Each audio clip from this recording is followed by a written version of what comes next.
Right-wing populism is a joke. It's a joke. If you really think that people like Candace Owens or anybody like that is trying to say that there's, left and right, we can come together on this and whatever. Like I'm hearing that from anyone from Sagar to TYT now. You are a mark, or you're being paid to say something differently, or whatever. Your politics don't necessarily match with what you're purporting and whatever. Candace Owens has reacted to Luigi Mangione and the United Healthcare CEO. As you can imagine, Candace Owens has everything wrong about this. Emma Vigeland of the Majority Report broke all this down. And I agree with much of what Emma Vigeland is saying. There's some of what she says that I disagree with, so we'll get into that. Let's check this out together. Hegemony Cricket just got the headline from New York Times about the shooter walking away from a life of privilege and coming from a prominent Maryland family. I guess this is the angle mainstream media seems to be going with. Yeah, let's do that then. It's interesting to see how right-wing media and really, frankly, just like mainstream media is responding to this. Hegemony Cricket just wrote in that the New York Times sent out a push notification emphasizing the privilege of the life of this shooter and the fact that his family had some prominence in the state of Maryland. Again, the people that are obsessing about his personal ideology, I just find it perplexing. It's a version to me of like, I don't know, just the small ball of focusing on how much Bernie Sanders' code is. Like, what? The bigger conversation is what is most relevant, which is the reaction to this shooting. The fact that the gunning down of this healthcare CEO in Midtown Manhattan was not met with sympathy by the American public. In fact, in many instances, it was met with glee to, well, I don't agree with it, but I can understand it, to, well, maybe he had it coming. That's been broad-based what the reaction has been, and then everyone's all horny about the shooter. It's not, well, there's the horniness also, but it's less, horniness aside, it's less that people think they found a hero and more that they are being confronted with the death of a villain. Yeah, and this is frankly just a moment of class consciousness, which was unexpected, and we, as we keep saying, murder is not justifiable.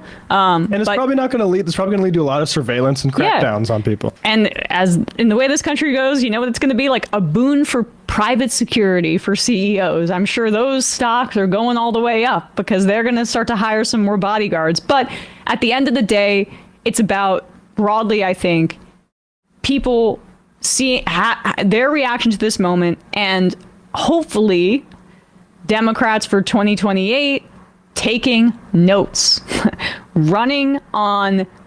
taking on privatized healthcare with a Medicare for all system or a public option system is the future of the Democratic Party. And if you're a candidate and you're not focusing on that and you're thinking about running, then you're going to be in trouble. Like there was a little bit of fun for me seeing that he got arrested in Pennsylvania and Josh Shapiro had to make a statement and go on the record being against this shooter. I'm hopeful that people will bookmark that again for the presidential race in 2028, but not to make it about that. So here's where I would disagree with Emma Vigeland. I think her analysis is spot on as to the reaction to what happened with the healthcare CEO and with Luigi Mangione. I don't know if I'm pronouncing his last name correctly. Her reasons as to why people are angry are spot on, and that this is about class consciousness. Where I think she is incorrect is with the Democratic Party. The Democratic establishment is not going to embrace Medicare for all or single-payer health care anytime soon. Yeah, you'll have, Bernie and a few other actual progressives within the Democratic Party, but they're going to be way outnumbered by the establishment people, the corporate Democrats, and I think they're going to have to lose a lot more elections before they would actually say, oh yeah, we need to run on Medicare for all. We need to, dismantle this horrible insurance system that we have. And that's the thing where, they talk about the healthcare CEO because the company is called United Healthcare. He wasn't a healthcare CEO. He was an insurance CEO. There's a big difference.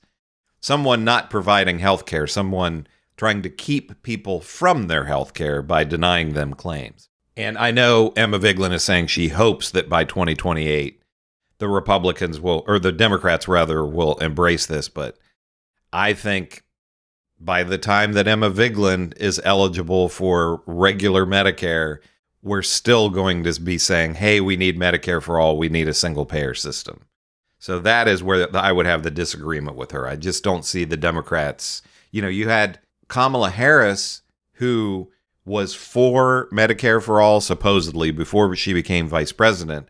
And then when she got the nomination for president, she wouldn't even talk about Medicare for all. I mean, just a couple of weeks before the election, she did a town hall with Anderson Cooper, and Anderson Cooper asked her about Medicare for all, point blank, and she stammered around and wouldn't address it directly. So they're not going to embrace single-payer healthcare, Medicare for all, and fighting against the insurance companies. I mean, it'll be decades, I believe, if ever, unless they just keep getting wiped out in election after election after election. Maybe they'll change, but it's not happening anytime soon. Because, as I was saying earlier, the narrative seems to be that, oh, he was a privileged Ivy League kid, including coming from Candace Owens herself. Here she is. This was some of her commentary about the shooter, and notice the repeated mention of Ivy League. Okay, so the assassin. Long story in the middle there about how they caught him. Obviously, I told you he got on a bike, and then it turns out that he got on a bus. At one point, they were fishing into a lake that people thought, are we looking for a dead body? Is the assassin dead? Are they looking for items that he may have dropped off on the way? This guy essentially disappears from Manhattan, where there's like a camera on every single block, and people are going, this is very suspicious. What we did not expect was for this individual to be an Ivy League graduate. Okay, again, we're saying allegedly. Obviously, we believe in due process. He has not been brought in officially. He hasn't gone through due process at all.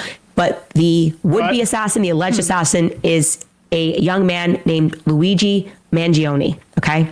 Luigi, let me tell you a little bit about this guy that you're looking up on the screen right now. Real quick. Just to note, George Farmer, Candace Owens' husband, former chairman of Turning Point UK, former CEO of Parliament. Attended Oxford University. Earned a degree in theology. Interesting. Go ahead, Bradley. Mangione, okay? Luigi, let me tell you a little bit about this guy that you're looking up on the screen right now. He is 26 years old. He bills himself as anti-capitalist. He's an Ivy League graduate. He's taken into custody. Here is the story of how. I don't know if McDonald's is having the best or the worst year ever, but after all of that, making it out of New York City, able to assassinate someone, and then this manhunt ensues. You want to know what broke him? He needed to get something from McDonald's. He was hungry, and he went to McDonald's. An employee which is 100 miles east in Pennsylvania. He was in a town called Altoona. An employee recognized him. He was like, I've been seeing this guy. I'm obviously following the story. People are obsessed. It's like a true crime narrative here. We'd never seen anything like this. Someone just getting assassinated like this, and how cool he was. I should also remark, if this is the alleged killer, Luigi was incredibly calm and collected as he unjammed his gun and then took a couple of more shots and really just kind of strolls away. So we're thinking, is this tactical? Is this like somebody that's working for the deep state? I don't know. He seemed way too calm. Well, that's how they caught him. Just a McDonald's employee was like, that was working for the deep state. Everything with the right wingers like Candace Owens is a conspiracy theory. It's incredible. And I mean, I guess that's what you have to do when you're constantly covering for the rich and powerful. You have to create all of these conspiracy theories about some nebulous deep state out there without naming any names except George Soros or someone like that. It's never Occam's razor. It's never the most obvious answer is the answer. People are upset by continually being screwed over by insurance companies, by being screwed over by America's horrible healthcare system. And finally, we had somebody who basically snapped or took justice into his own hands, however you want to look at it. But no, for Candace Owens, maybe it was the deep state. It's just incredible that they peddle these conspiracy theories over and over and over again. Conspiracy theories about everything. To me, it gets to where there's no meaning at all if everything is a conspiracy. But again, Candace Owens is covering for the rich and the powerful. So they have to make up all these convoluted stories instead of just saying the truth that people want a new system. People are disgusted by paying out money, thousands and thousands of dollars a year for insurance and not getting what we're paid for. That's it. There's no conspiracy. The conspiracy is the insurance companies conspiring to not provide the health care that you paid for. That's the only conspiracy. But Candace Owens is never going to say that. Nice, this person. The part I wanted to get to. So she mentions Ivy League like 3 times. And then, I don't know, could this have been a part of the deep state? That is right-wing conspiracism distilled for you. Resentment against vague cultural elites to distract you from the class politics that the Republicans make worse. And then there's probably a conspiracy theory here. It can't just be everything I just said.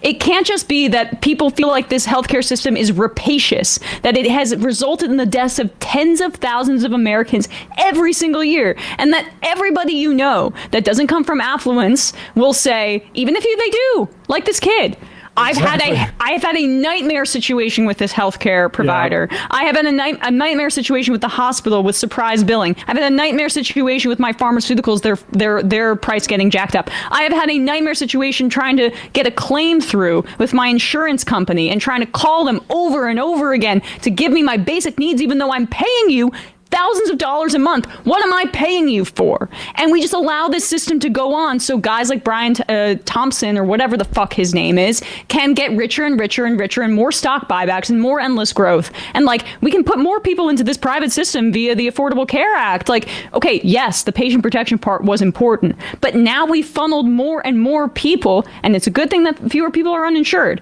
but more and more people into this system to, yes, elevate the stocks of these folks, and then now they have you. They've created a basic need market monopoly with just a few insurers who determine the price of care for everybody, and there's hospital conglomerates and all of that.